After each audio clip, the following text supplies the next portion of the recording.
Salib artinya menderita karena taat Kristus. Karena kau hidup berubah, kau tidak mau lagi nota-nota fiktif di kantormu, kau tidak mau lagi ikut bos-bosmu yang penjahat itu, lalu kau dinonjobkan, kau tidak diberi tugas, kau tidak diberi jalan dinas, engkau dianggap orang asing di kantormu. Itu salib. Tuhan tidak minta uang saudara lebih dahulu, Tuhan tidak minta pangkat kedudukan, Tuhan tidak minta kerajinanmu pertama-tama, semangatmu pertama-tama. Apalah artinya semangat rajin tapi tidak dimulai dengan mempersembahkan diri? Sudah tahu virus corona, pemerintah sudah larang kau hindari kerumunan. Kau dengan sok-sokan pergi ke kerumunan kena corona, itu salib bukan salib, kau kepala batu. Baik, puji Tuhan. Shalom saudara-saudara yang diberkati oleh Tuhan Yesus Kristus. Saya mengucap syukur bahwa pagi ini ada satu kesempatan yang sangat baik untuk saya bisa berbagi berkat kepada saudara-saudara semua jemaat Amazing Grace atau semua jemaat Tuhan dimanapun Anda berada, yang mempercayai bahwa kita adalah keluarga di dalam Tuhan. Kita adalah bagian dari gereja yang kudus dan am. Maka kita berharap bahwa saat ini kebenaran firman Allah yang akan disampaikan mendatangkan berkat luar biasa bagi kita semua. Sorry, ini saya punya air kayaknya harus simpan di tempat lain. Saudara-saudara yang diberkati oleh Tuhan Yesus Kristus, kita masih ada dalam topik-topik Minggu Sengsara, dan topik yang kita bahas adalah tentang orang-orang di sekitar Kristus yang menderita. Dan bicara tentang topik orang-orang di sekitar Kristus yang menderita, saudara-saudara yang diberkati oleh Tuhan Yesus Kristus, pembacaan kita terambil dari Injil Matius pasal 16 ayatnya yang ke-21 sampai ayatnya yang ke-25. Saya tidak akan membaca ayat ini lagi. Nanti dalam khotbah ini ayat-ayat tersebut akan saya singgung, yaitu Injil Matius pasal 16 ayat 21 sampai ayatnya yang ke-25. Adapun dari nats ini saudara-saudara, subtema yang kita soroti adalah respon Simon Petrus terhadap ajaran tentang penderitaan Tuhan Yesus. Jadi ada begitu banyak orang di sekitar Yesus yang menderita. Katakanlah serdadu-serdadu Romawi, perempuan-perempuan Yerusalem yang menangisi dia, lalu katakanlah dua penjahat di sebelah Yesus, kiri kanan Yesus. Tetapi kali ini dari nats Matius pasal 16 ayat 21 sampai ayat 25 kita menyoroti bagaimana respon Petrus, bukan di saat melihat Yesus dicambuk atau disalib, tetapi ketika mendengar ajaran tentang penderitaan Yesus Kristus. Bagaimana respon Simon Petrus? Kita sudah menyoroti dua bagian saudara-saudara. Yang pertama, kita sudah bicara tentang pengajaran Tuhan Yesus tentang penderitaannya yang terambil dari Matius 16 ayat 21 yang berbunyi demikian. Sejak waktu itu Yesus mulai menyatakan kepada murid-muridnya bahwa ia harus pergi ke Yerusalem dan menanggung banyak penderitaan dari pihak tua-tua, imam-imam kepala dan ahli-ahli Taurat, lalu dibunuh dan dibangkitkan pada hari yang ketiga. Menarik bahwa dari bagian yang pertama, ketika Tuhan Yesus mengajarkan doktrin tentang penderitaannya, ada banyak pelajaran yang sudah kita soroti. Karena khotbah ini saya khotbahkan di wilayah pelayanan yang Tuhan percayakan kepada kami, yaitu umat Tuhan di Amazing Grace. Dan tentu banyak pendengar radio saat ini yang sedang mengikuti pembahasan ini, dan juga semua teman-teman, saudara-saudara, orang percaya yang sedang mengikuti live streaming di Facebook saya. Saya mau mengingatkan bahwa dari bagian pertama ini ada banyak hal menarik yang disoroti. Di antaranya bahwa Tuhan Yesus mengajarkan sesuatu yang luar biasa. Luar biasanya apa? Karena Tuhan Yesus mengajarkan jalan kemenangan. Versi Tuhan Yesus itu ialah tidak akan ada mahkota sebelum memikul salib. Dan saya mempercayai bahwa apa yang Tuhan Yesus alami ini, apa yang Tuhan Yesus kerjakan ini menjadi bagian hidup dari saya dan saudara sebagai orang percaya. Apalagi di minggu-minggu sengsara, kita semua kalau ditanyai mau kemenangan, kita mau berkat, kita mau sukses, kita mau kemuliaan, kita mau mahkota, kita mau. Tidak ada persoalan. Kalau semua saudara termasuk saya menginginkan hal-hal luar biasa itu, sebenarnya Tuhan pun mau. Tapi dengan catatan sebagaimana Kristus tidak akan mendapatkan mahkota kalau tidak melalui salib, maka saya dan saudara sebagai orang Kristen pun tak terhindarkan. Untuk mendapatkan mahkota kita harus melewati yang namanya salib.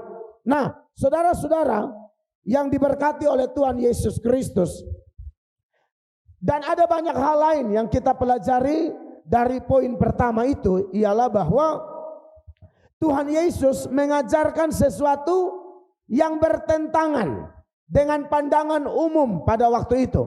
Pandangan umum pada waktu itu ialah bahwa mereka menganggap bahwa Mesias adalah pribadi yang hebat, pribadi yang luar biasa, pribadi yang dahsyat, pribadi yang datang melakukan mujizat-mujizat besar.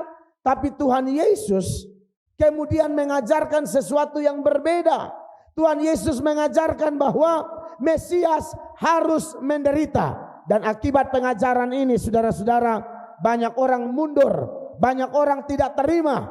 Bahkan salah satu yang memprotes ajaran Yesus Kristus adalah Simon Petrus. Makanya poin kedua yang kita pelajari dari seri khotbah ini ialah reaksi Simon Petrus terhadap ajaran Kristus tentang penderitaannya. Bagaimana reaksi Simon Petrus, saudara-saudara? Perhatikan ayatnya yang ke-22 dari Matius 16.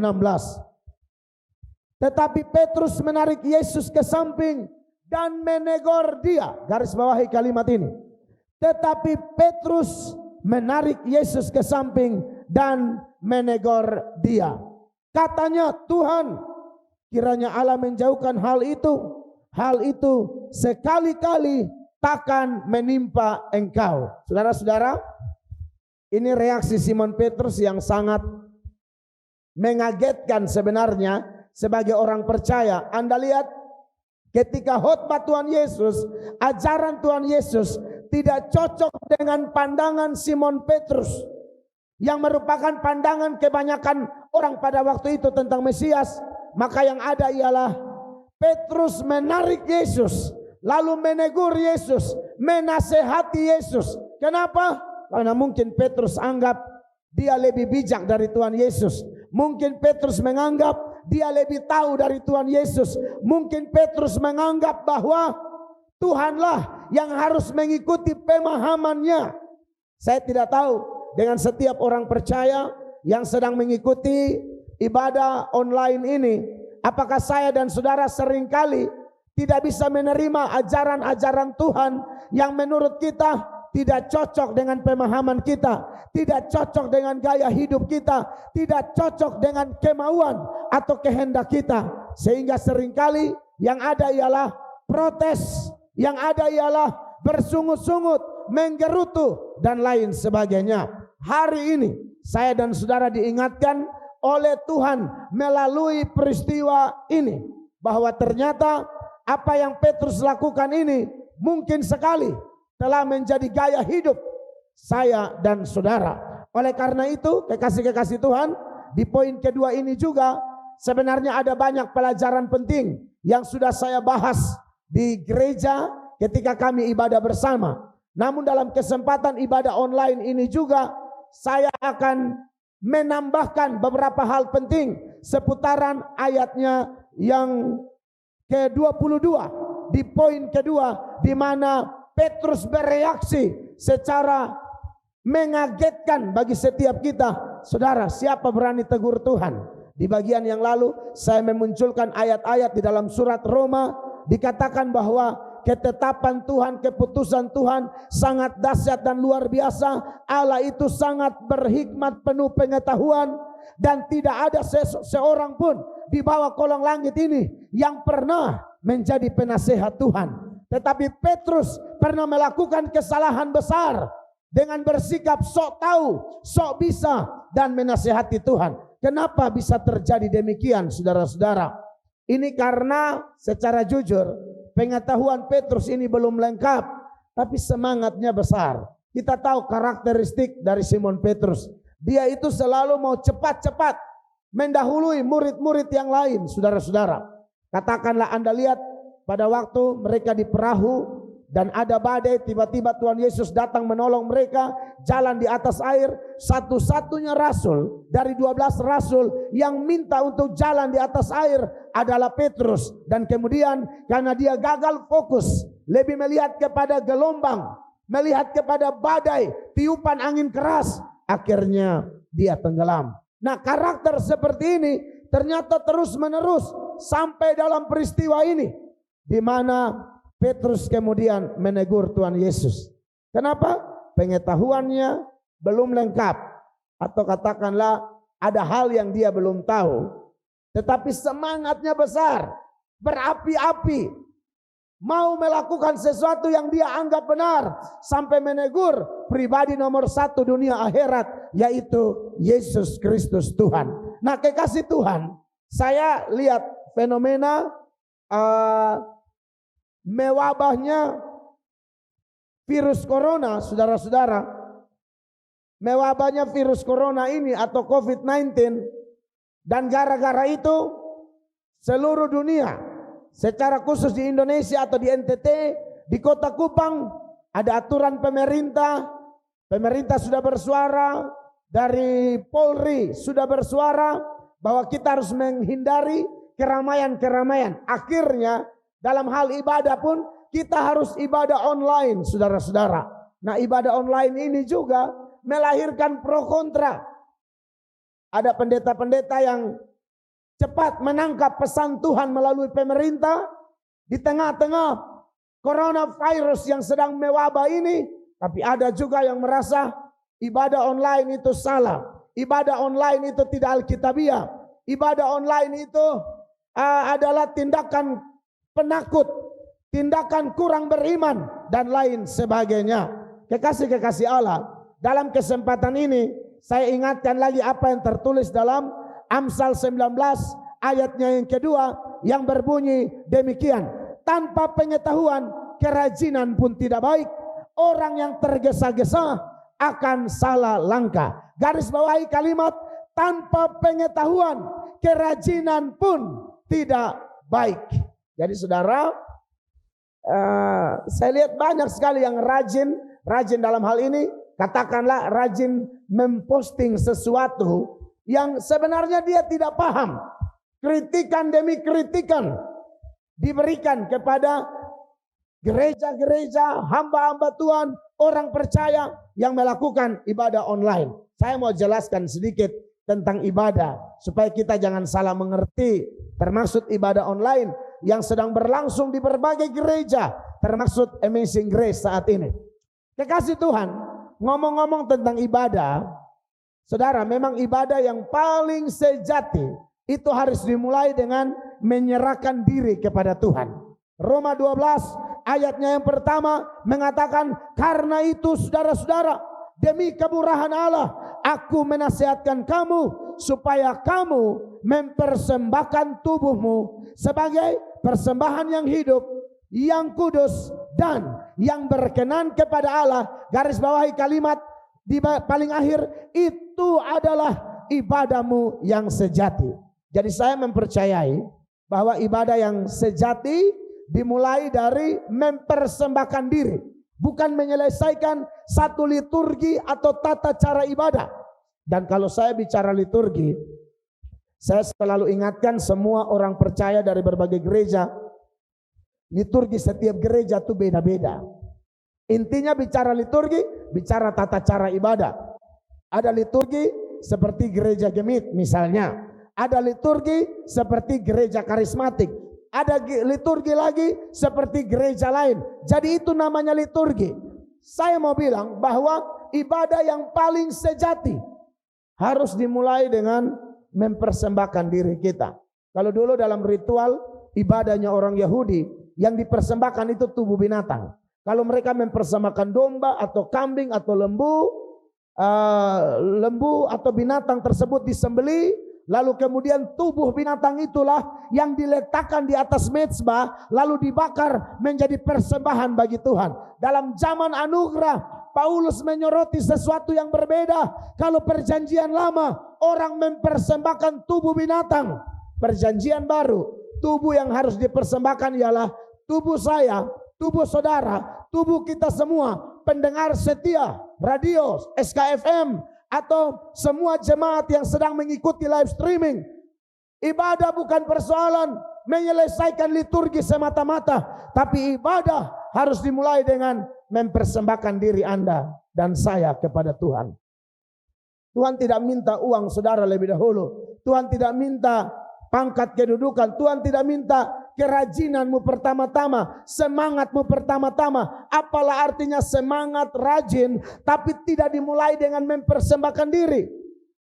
Sebagai orang Kristen kita jujur-jujur saja, berapa banyak di antara kita yang kalau ngomong pelayanan rajin, terlibat KKR, KPI, retret, ibadah rayon, ibadah persekutuan doa, semangat. Tapi Anda dan saya pernah merasakan ternyata di balik semangat itu, boleh dikatakan itu semangat tanpa penyerahan diri.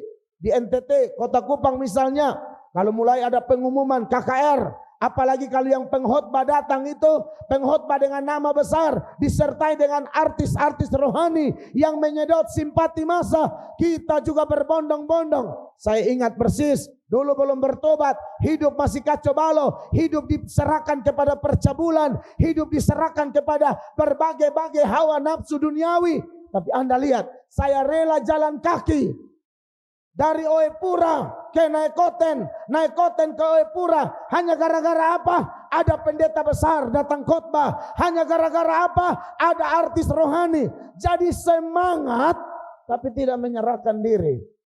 Sebagai hamba Yesus Kristus, melalui ibadah online ini, siapapun pendengar setia, bahkan dikaitkan dengan kenapa Allah izinkan coronavirus ini ada. Saudara, saya menarik sekali. Saya baca orang-orang kesehatan punya komentar berkaitan dengan wabah ini. Salah satu yang membuat supaya wabah ini tidak kena di kita ialah menjaga imunitas tubuh kita. Harus tidur baik, makan bergizi.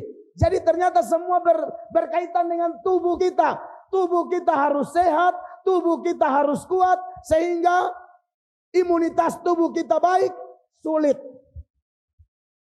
virus itu masuk dalam hidup kita. Lalu pertahankan gaya hidup bersih, cuci tangan, pakai masker, jangan pegang hidung, mulut, mata. Kemarin saya lupa siaran di radio, saya pegang-pegang mata saya, hidung saya, lalu kemudian banyak penonton, pendengar yang kasih masukan. Terima kasih banyak. Anda sayang pendeta, supaya pendeta jangan mati terlalu cepat. Karena masih banyak orang mungkin butuh. Nah saudara lihat, supaya virus jangan masuk, jaga ini tubuh. Nah Tuhan minta itu tubuh itu, serahkan kepada Dia. Kalau orang berikan tubuh itu kepada Yesus Kristus, saudara, saya mempercayai Dia bekerja lebih dari apa yang kita pikirkan. Dia bekerja lebih dari apa yang kita doakan. Serahkan dirimu. Siapapun, orang tua, orang muda, ada kesempatan baik buat kita. Ada berita baik. Melalui virus ini, semua orang ketakutan. Saya sebagai hamba Allah mempercayai Tuhan izinkan virus ini ada. Salah satu alasan terkuat supaya yang belum bertobat, bertobat. Supaya yang belum menyerahkan diri kepada Tuhan, menyerahkan diri kepada Tuhan segera, cepat, jangan tunda-tunda. Sebab penundaan-penundaan adalah dosa. Penundaan-penundaan bisa menjadi pembatalan dan kemudian penyesalan yang selalu datang terlambat. Oleh karena itu, sebagai pendeta, sebagai hamba Tuhan, saya ingatkan bahwa jangan Anda protes dulu ibadah-ibadah online. Apalagi kalau yang protes pun tidak menyerahkan diri kepada Allah. kau protes apa? Kamu tidak sedang dipakai Tuhan. Kamu hanya dipakai setan, bikin kacau di Facebook, bikin kacau di YouTube dan lain sebagainya. Serahkan dirimu baru ngomong. Kalau tidak cocok Anda bicara. Begitu ya. Yang berikut, kita masuk lebih dalam tentang ibadah. Itu berkaitan dengan penyerahan diri. Nah, saya mempercayai orang yang menyerahkan diri, salah satu gaya hidupnya yang kelihatan, manifestasi hidupnya yang kelihatan ialah dia tidak akan menjauhkan diri dari pertemuan-pertemuan ibadah.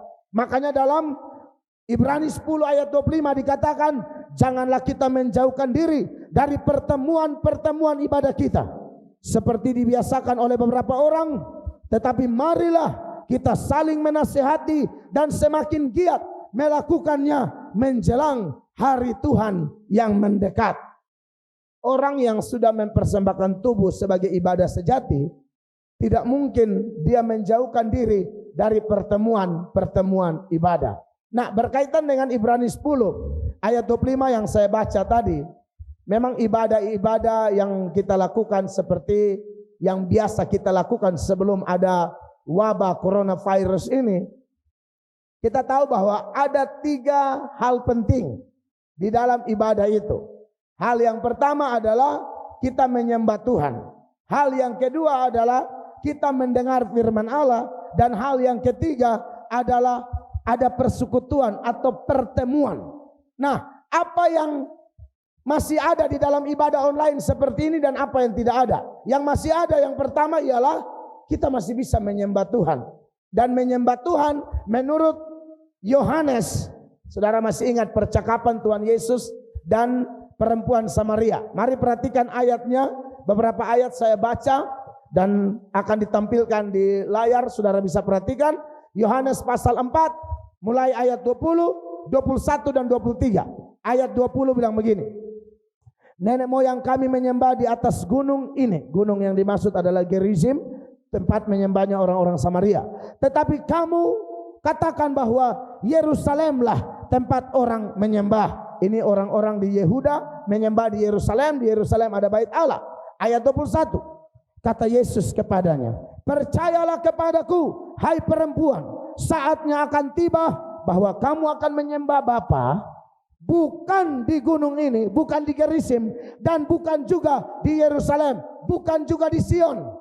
Bukan di Gerizim, bukan di Sion. Lalu ayat 23 dikatakan demikian.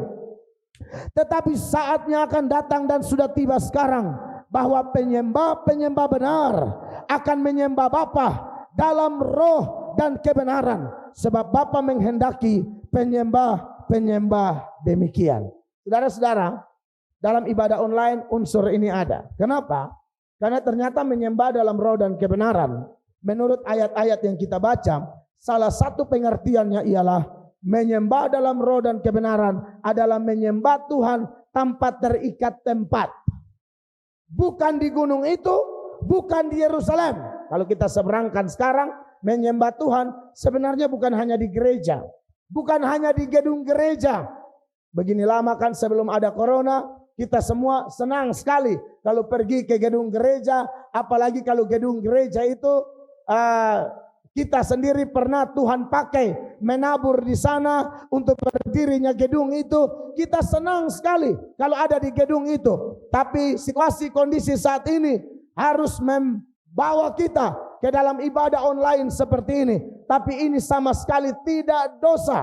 Jadi kalau saudara tidak paham, jangan mengkritisi secara membabi buta. Sebab dengan ibadah online seperti ini, kita masih bisa menyembah Tuhan. Kemarin di radio dan hari ini saya singgung lagi. Saya nonton video di Brasil. Lagi coronavirus lagi merajalela. Tapi orang di Brasil semua rumah menyembah. Menyembahnya bukan lagu masing-masing. Satu lagu lagi. Sebab dia hidup, ada hari esok, dan seterusnya. Saya pikir kalau di Kupang kita melakukan itu, di Indonesia kita rendah hati. Jangan berharap orang lain dulu. Orang percaya, orang Kristen, mari kita rendah hati. Ingat, ini masalah semua orang. Tapi kita orang percaya diajarkan oleh Tuhan. Sikap kita harus bagaimana? ketika keadaan seperti ini, tetap menjadi penyembah benar, sekalipun bukan di gereja, hanya melalui ibadah online, ibadah di rumah masing-masing, karena tidak semua gereja bisa online seperti ini. Saya dapat SMS, WA dari teman-teman pendeta beda organisasi. Waktu dengar saya khotbah di radio kemarin, mereka bilang, Pak Pendeta, terima kasih telah mengingatkan jemaat untuk ibadah di rumah. Saya bilang, sama-sama Pak, kita saling mengingatkan, saling menguatkan. Jadi ini saatnya kita intim dengan Tuhan, intim dengan keluarga, dan menaikkan pujian penyembahan kita kepada Tuhan di rumah masing-masing. Tidak ada masalah, karena menyembah dalam roh dan kebenaran tidak tergantung tempat, ya. Dan kemudian harus ada pengajaran firman. Saudara masih ingat apa yang dilakukan oleh gereja mula-mula ketika hari Pentakosta? Petrus khotbah 3.000 orang bertobat. Itulah gereja pertama. Belum ada gedung gereja, tapi Anda lihat persekutuan mereka itu sangat kuat, saudara-saudara. Perhatikan Kisah Para Rasul pasal 2 ayat 42. Mereka bertekun dalam pengajaran rasul-rasul dan dalam persekutuan, dan mereka selalu berkumpul untuk memecahkan roti dan berdoa. Garis bawahi, pengajaran rasul-rasul, persekutuan, berdoa. Jadi kekasih Tuhan, kita memang tidak kumpul bersama, tapi kalau bicara unsur ibadah, harus ada penyembahan, harus ada firman Allah, maka saya pikir dua hal ini sudah kita dapatkan melalui ibadah online. Berarti tidak ada yang salah. Anda bisa mengikuti pengajaran firman Allah dengan baik. Dan bukan satu gereja loh. Anda bisa bosan di sini, Anda bisa pindah nonton online yang lain, tidak ada masalah. Saya hamba Tuhan bukan tipe, aduh harus dengar saya, enggak. Saya punya khotbah kan tidak lengkap. Ada pendeta lain yang lebih lengkap, melengkapi. Ayo kita saling melengkapi. Tidak ada masalah. Tuhan sudah mau datang kok, masih bertengkar, masih menganggap pendeta lain atau gereja lain sebagai kompetitor. Saya tidak mau. Itu adalah pikiran bayi-bayi rohani. Itu pikiran kanak-kanak rohani. Kita diminta jadi dewasa, bukan kanak-kanak terus, saudara-saudara.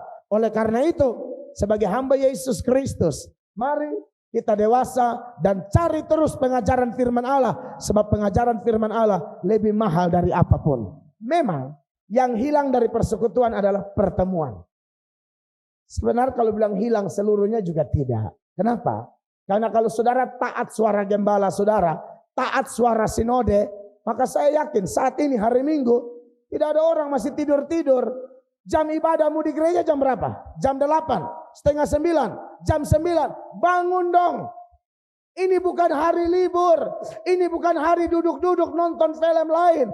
Ayo ikuti ibadah online. Kalaupun tidak ada ibadah online, tolonglah suami-suami, tolonglah kepala-kepala keluarga, pimpin istri anakmu, buka kidung jemaat, buka Alkitab, baca bergilir, pimpin doa. Kalau suaminya tidak mau, ibu pimpin. Kalau ibu dan pak juga tidak ada, anak-anak bangkit jadi berkat buat keluargamu.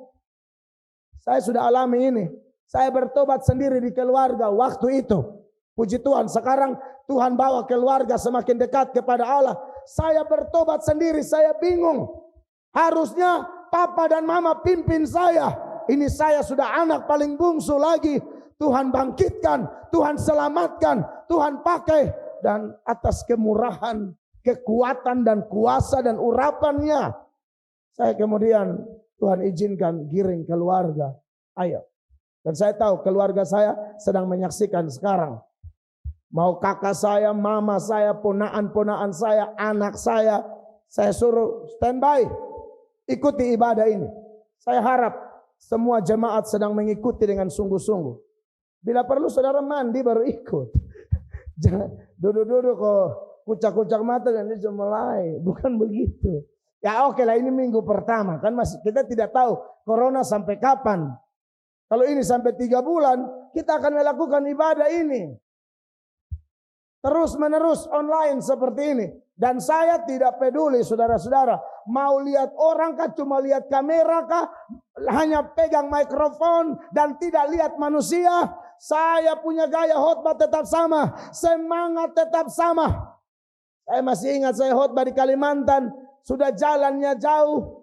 Dari Pontianak jalan ke Singkawang, dari Singkawang masuk lagi ke satu desa namanya Godang Damar. Dari Godang Damar itu jalan lagi 12 kilo ke rumah di mana saya mau ibadah. Tidak ada listrik, hanya ada orang Kupang bilang lampu tioek, pelita. Jadi habis ibadah tuh kita kayak tentara Vietnam semua, hitam ini muka semua. Sudah begitu lagi jemaatnya antara 4 sampai 6 orang. Khotbah belum dimulai, seorang oma dengan semangat berteriak, amin. Saya belum khotbah. Saudara bayangkan. Ternyata setelah dicek, oma tuli. Oma pikir sudah mulai. Ternyata belum. Jadi saya korek oma. Oma, belum. Itu di Kalimantan Barat. Usia saya baru sekitar 22 tahun. Khotbah di pedalaman. Hanya berapa orang? Semangat luar biasa. Dulu kalau duduk-duduk di terminal Oepura, di Kupang kalau ada orang meninggal kita melayat, mete-mete, bagadang-bagadang. Saya paling mulut besar. Cerita lucu, cerita ini semua orang dengar. Lalu ketika Tuhan kuduskan saya, Tuhan tangkap saya, itu gaya cerita omong kosong mulut besar. Cerita bohong, hanya bikin orang ketawa-ketawa. Di masa lalu Allah rubah semua, bikin semangat bicara firman Allah. Maka bagi saya, mau ada jemaat atau hanya melihat kamera atau hanya menghadap mikrofon ini, tapi saya tetap bicara apa adanya, jemaat yang diberkati Tuhan. Tuhan mau supaya saya dan saudara, ayo, mungkin pertemuannya tidak lengkap karena biasa ketemu satu jemaat besar, tapi sekarang hanya melihat suami, istri, anak, pembantu, mertua, TO atau siapapun. TO buat yang tidak mengerti, TO itu adalah tante.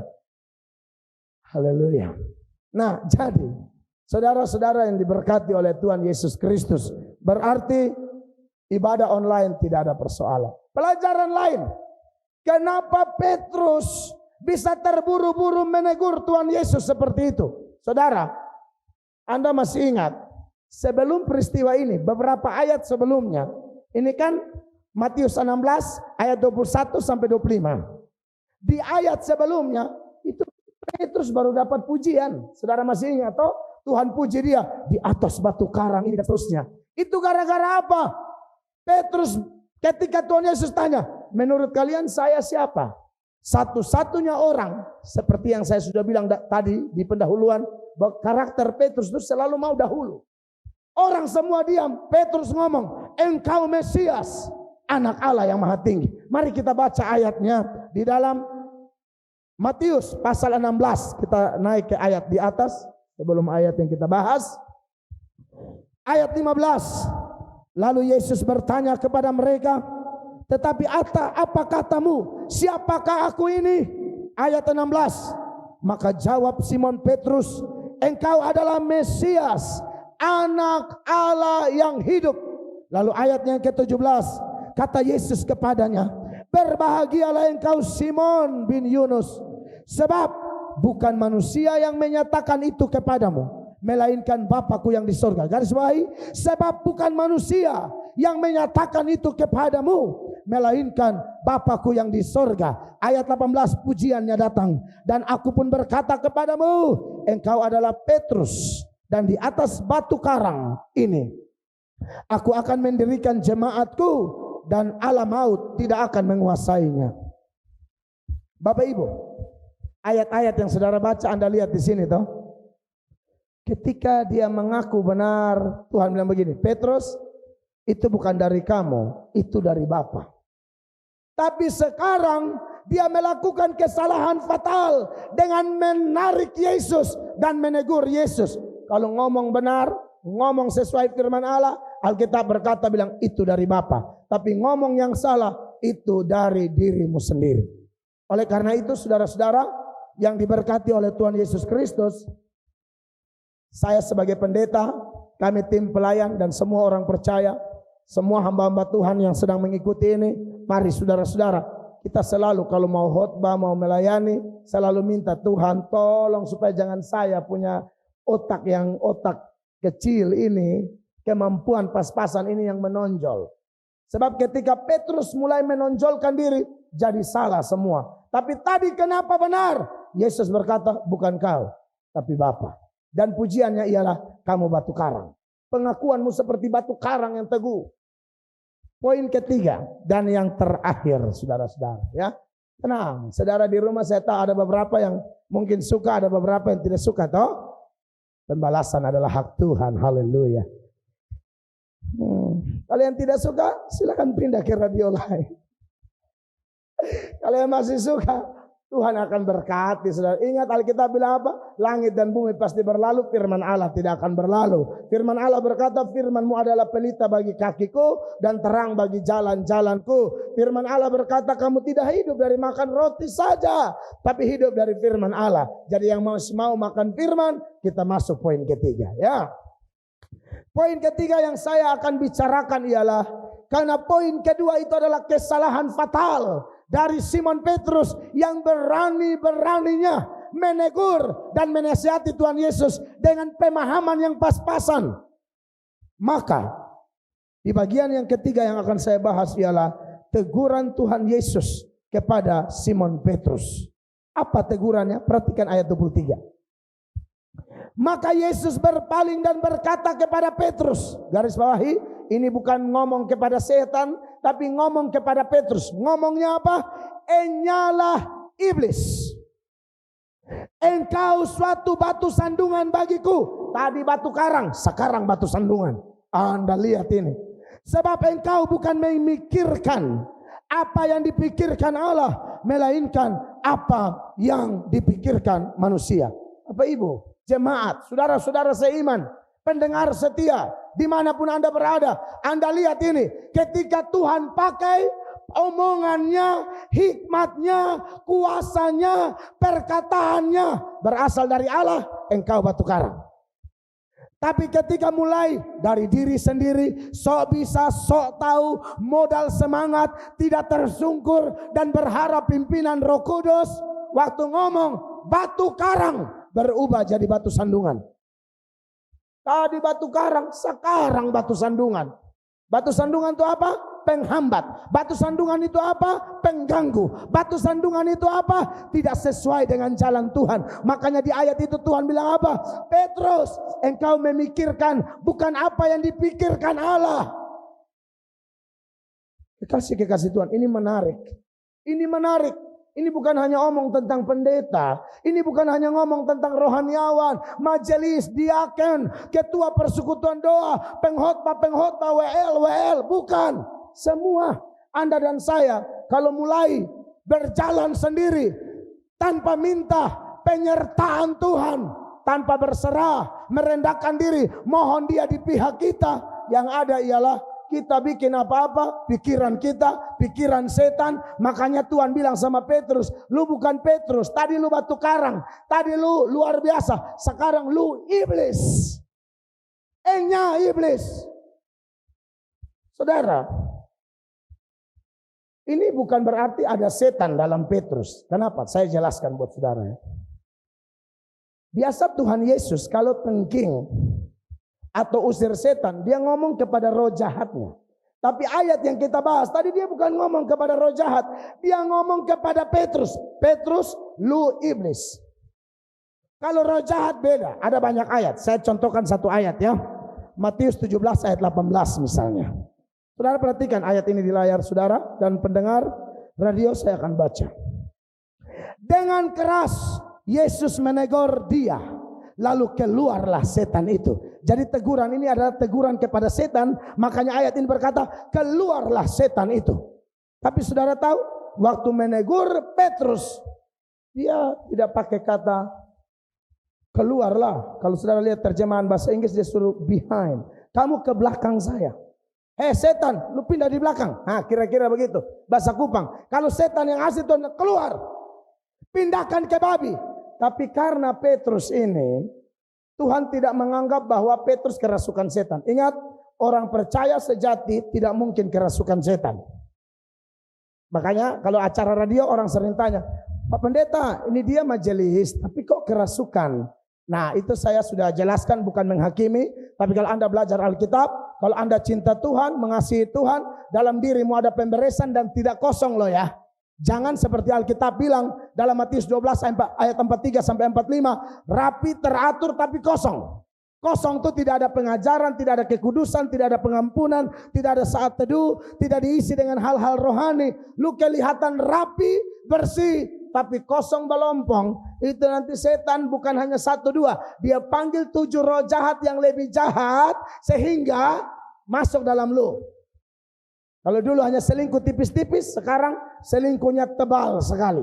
Sampai orang pulaki, orang pembini, suami orang dengan istri orang bisa pacaran, tapi tetap berkata, kita berdoa mengandalkan Allah. Kalau memang hubungan ini berasal dari Allah yang maha kuasa, pencipta langit dan bumi. Saudara, ini saya lihat, aduh, saya ini seurus masalah begini banyak. Selingkuh, tapi SMS-nya sudah papa mama. Selingkuh loh. Suami orang, istri orang, cinta terlarang, panggil papa mama, SMS-nya apa? Jangan lupa doa. Merohanikan berselingkuh. Saudara-saudara yang saya cintai dalam Kristus, tolonglah ya. Yang kayak begini-begini nih, ini yang bikin kepala sakit. Jadi kalau ada majelis kerasukan setan, ini tanda tanya besar. Petrus bukan kerasukan. Dan saya jelaskan kenapa sampai Tuhan Yesus bilang, setan pindah di belakang. Kenapa begitu? Itu bukan karena dia kerasukan. Jadi ingat, orang percaya sejati mau suanggi susun berapa banyak tidak akan tembus. Kenapa? Suanggi mau tembus bagaimana kalau lihat dalam hatimu ada Roh Kudus? Suanggi mau masuk bagaimana? Setan mau masuk bagaimana? Dia lihat tidak kosong, ada isi, dan isinya adalah Yesus Kristus, penguasa dunia akhirat. Setan mana yang mau masuk? Tidak ada. Makanya kalau di sekolah-sekolah, kampus-kampus bilang, Pak Pendeta, ini ada kerasukan masal, apa Pak Pendeta bisa datang? Saya tidak akan datang. Jengkel saya. Apalagi itu kegiatan KKR, tapi kerasukan. Yang kerasukan lagi singernya. Itu kan bikin saya pun kepala tertikam, saudara-saudara. Kok kamu singer ada di altar depan? Kerasukan, hati jenis apa? Sampai setan masuk lurus-lurus. Hati model apa? Sampai celah begitu besar. Setan masuk. Apa? Jadi tolong ya, orang ada Roh Kudus tidak mungkin setan masuk. Kalau sampai setan masuk, Anda cuma Kristen KTP, Kristen tempelan, tidak ada Yesus, Anda perlu pelayanan pribadi sehingga dosa-dosamu dibereskan, komitmen lahir baru. Nah, di situ baru saudara akan kuat dan tidak mungkin kerasukan. Lalu jenis Petrus ini kalau bukan kerasukan apa Pak Pendeta? Begini. Ingat yang Tuhan Yesus bilang sama dia, pikiranmu bukan pikiran Allah. Ternyata Petrus punya cara menegur Yesus supaya Yesus jangan menderita ini sama dengan cara kerja setan. Anda ingat toh waktu Yesus berpuasa 40 hari, itu kan setan datang menggoda. Dan salah satu godaan dari setan adalah ini. Saya baca buat saudara di Matius pasal 4 ayat 8 dan ayat 9. Dan iblis membawanya pula ke atas gunung yang sangat tinggi dan memperlihatkan kepadanya semua kerajaan dunia dengan kemegahannya. Ayat 9. Dan berkata kepadanya, semua itu akan kuberikan kepadamu jika engkau sujud menyembah aku. Jadi setan ini tawarkan kepada Yesus, kamu akan dapat kemuliaan, kamu akan dapat mahkota dengan catatan sembah aku. Artinya setan punya cara kerja, dapat mahkota tanpa salib.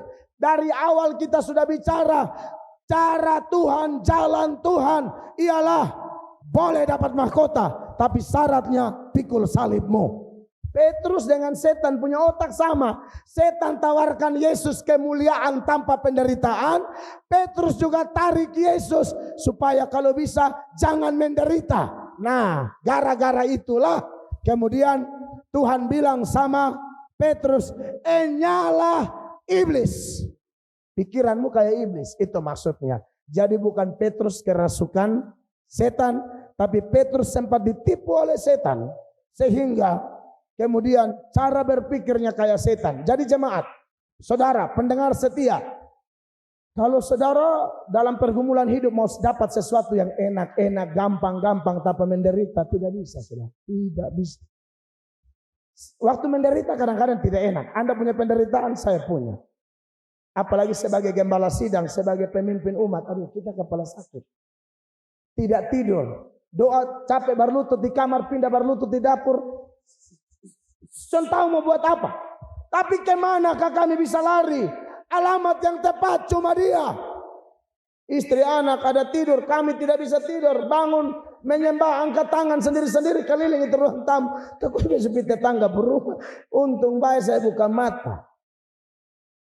Saudara, sabar. Tapi kemudian diingatkan oleh ayat ini, sabar sedikit. Yuk tenang, di balik itu ada kemuliaan. Pasti ada kemuliaan. Jangan mau ditipu oleh setan. Harap gampang, ingat, enak. Ya, tidak boleh begitu. Yang sudah berumah tangga, tolonglah jadi suami yang pikul salib. Jadi istri yang pikul salib.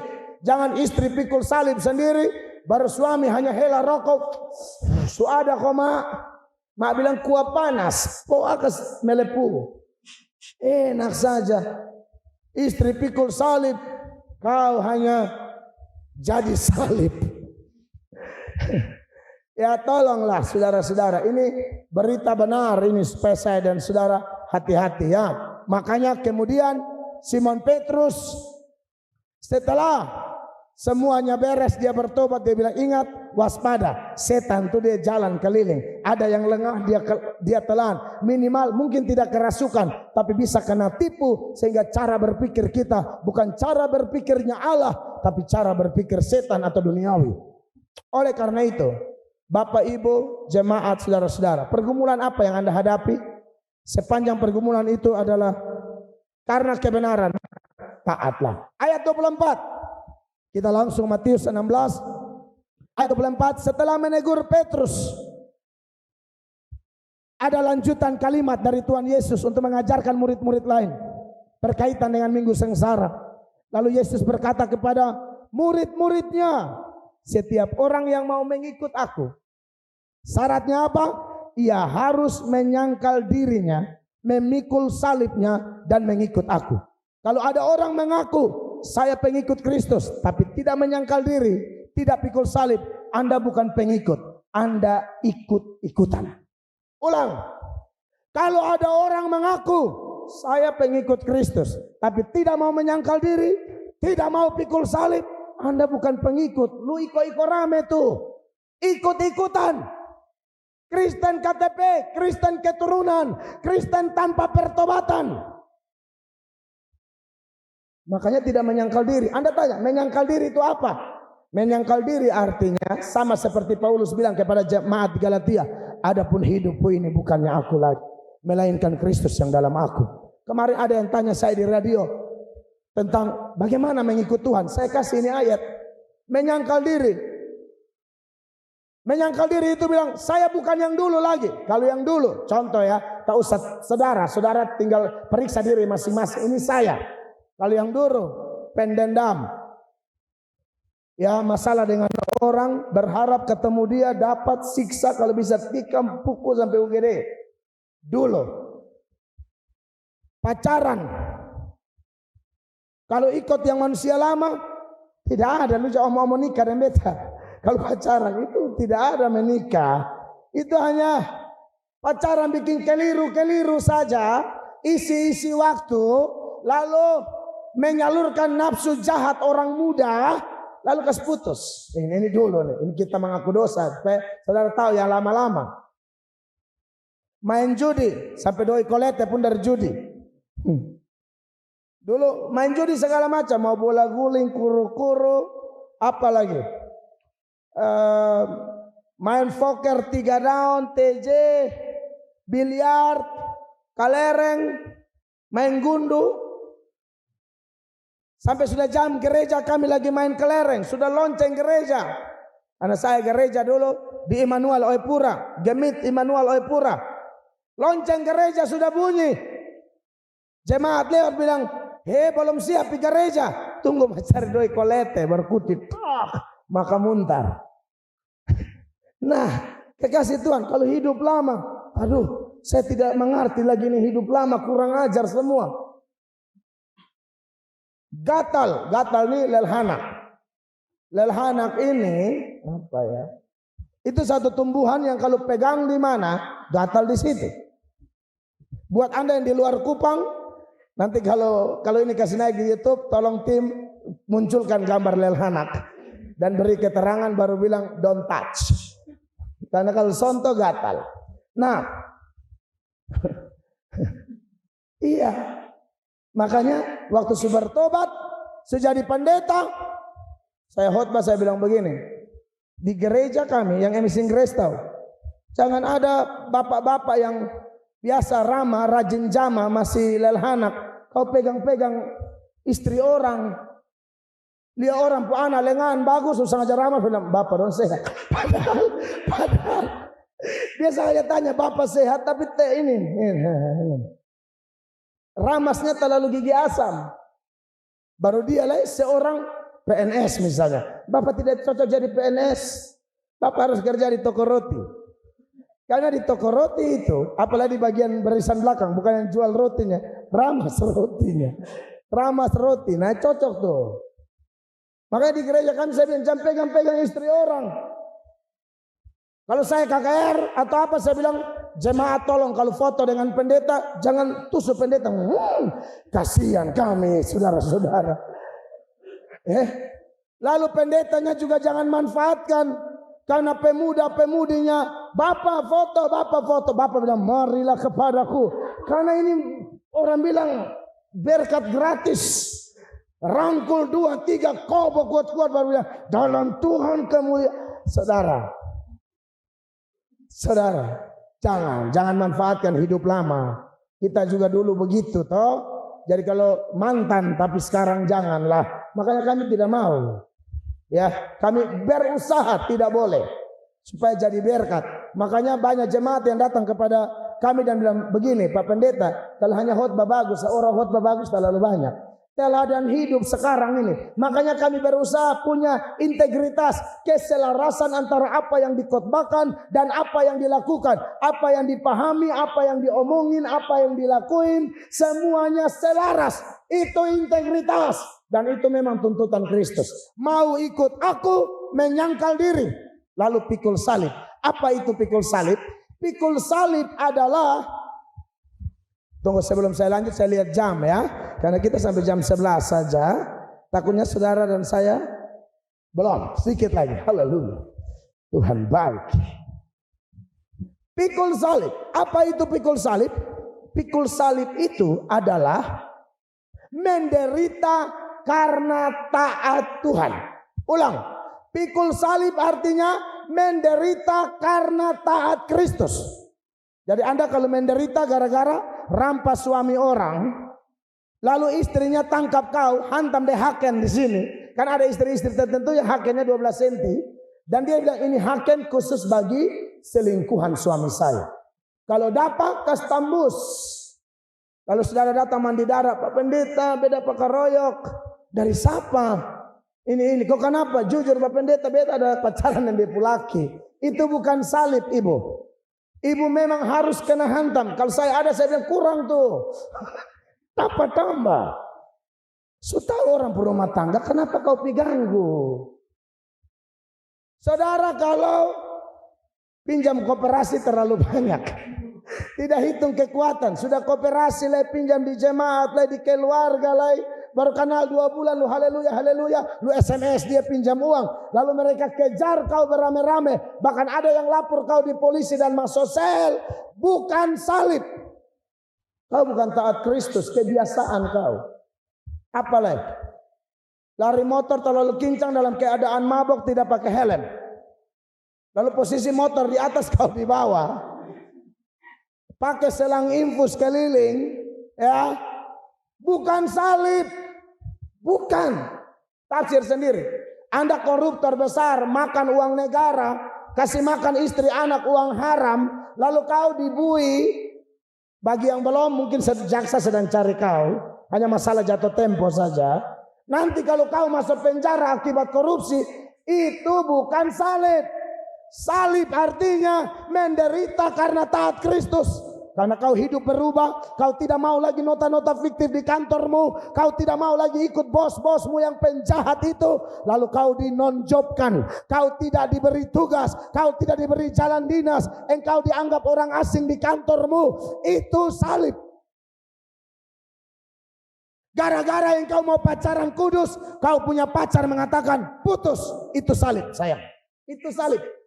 Putus juga, kenapa juga? Kasih putus dia. Nyong apa baru pacaran 2 bulan panjar. Kau kayak tukang bangunan saja. Panderen panjar, koseng panjar, slof bawa panjar. Saya tahu kan saya lagi urus bangunan banyak ini. Dan semuanya panjar. Baru 2 bulan. Aduh Maruf. Kau gila setengah kakak. Adek bilang sama dia, kakak minta maaf. Saya tidak mau. Kalau kakak sayang adek, jaga adek, antar adek ke altar gereja, pemberkatan nikah. Ais mau kakak obrak-abrik terserah. Telah dikuduskan dalam nama Bapa, Putra dan Roh Kudus. Jangan boleh apa-apa, bongkar bangkir lu ke RB, saya bongkar sana. Karena RB itu kalau di Papua dia nama cakar bongkar. Betul, cakar bongkar itu Papua kalau di mana kok? Jadi cakar bongkar. Nah maksud saya, nona kau juga jangan bodoh. Tahan dirimu dan berkata kakak bani cakar bongkar beta colok di mata. Nah di situ ada ketegasan ya. Lalu dia bilang oke, kalau ada san mau putus ada, itu salib, sakit, menangis. Apalagi kalau dia sudah gonceng nona baru, pelok itu nona juga, nona lebih minta maaf, lebih murahan dari lu. Maksudnya dia tidak jaga diri seperti kau. Dia pelok nyong kuat-kuat kayak toket tempel di mopuk atau pohon. Kalau dia peluk kuat-kuat, gas-gas di muka kau sedih. Tapi tidak apa, itu salib. Doakan berkata bahagia. Tahu-tahu oto bahagia tabrak mereka. Ada oto, nama oto bahagia. Itu bukan urusanmu, pembalasan hak Tuhan. Kau jangan berkata waktu Tuhan pasti, tidak usah, itu tidak perlu dinyanyikan. Jangan bersuka cita di atas penderitaan mantanmu dan yang lainnya. Anda menderita, ya tidak apa-apa. Sudah tahu virus corona, oke. Penderita sudah larang kau hindari kerumunan, Kau dengan sok-sokan pergi ke kerumunan kena corona, itu salib bukan salib, kau kepala batu. Semua orang yang imunitas tubuh baik saja ada di rumah, kau yang potensi tipes lagi. Nanti kena. Ini jujur saja. Ya sudahlah, itu salib ya. Haleluya. Ayat 25. Nah, ini ayat terakhir ya, 25. Semua habis, tenang. Jam 11. Maksimalkan waktu, haleluya. Karena barang siapa mau menyelamatkan nyawanya, ia akan kehilangan nyawanya. Tetapi barang siapa kehilangan nyawanya, karena aku ia akan memperolehnya. Saudara, pengertian barang siapa menyelamatkan nyawa, artinya dia cari aman. Nah, saya jujur, saya mau kaitkan dengan corona lagi. Lalu kalau orang cari aman, tidak keluar-keluar, apakah cocok dengan ayat ini? Tidak cocok. Ayat ini punya maksud, ini penakut, pengecut, gara-gara Injil. Bukan gara-gara wabah corona. Saudara, kalau ada bahaya, saya mau kasih tahu ya. Amsal 22 ayat 3, saya sudah khotbah minggu lalu, saya singgung. Tapi saya rasa perlu saya munculkan lagi. Ini bukan penakut, ini bijak. Dan tidak cocok dengan ayat 25 tadi. Itu bukan pelanggaran terhadap Matius 16 ayat 25. Amsal 22 ayat 3. Kalau orang bijak, garis bawahi, ini bukan orang penakut tapi orang bijak. Ini manifestasi orang beriman. Melihat malapetaka, bersembunyilah ia. Ini sebenarnya cari aman, tapi bukan cari aman yang merupakan pelanggaran terhadap Matius 16 ayat 25. Bukan. Tetapi orang yang tak berpengalaman, berjalan terus, lalu kena celaka. Saudara, perhatikan saya. Pendengar-dengar. Tuhan Yesus itu pernah mau dibunuh, dia lari, menyingkir. Kenapa? Waktunya belum tiba. Dia tidak mau sorong-sorong, kasih tunjuk power. Tidak. Anda lihat Matius 12 ayat 14 dan 15a. Lalu keluarlah orang-orang Farisi itu dan bersekongkol untuk membunuh dia. Tetapi Yesus mengetahui maksud mereka, lalu menyingkir dari sana. Menyingkir di sini tidak bertentangan dengan Matius 16 ayat 25. Ini memang cari aman, tapi bukan pengecut atau penakut. Berikut, bandingkan dengan peristiwa Yesaya. Tuhan mau hantam satu dunia waktu itu. Tuhan bilang sama umat Tuhan, kau masuk dalam rumah sampai amarah itu lewat. Yesaya 26 ayat 20 dan 21.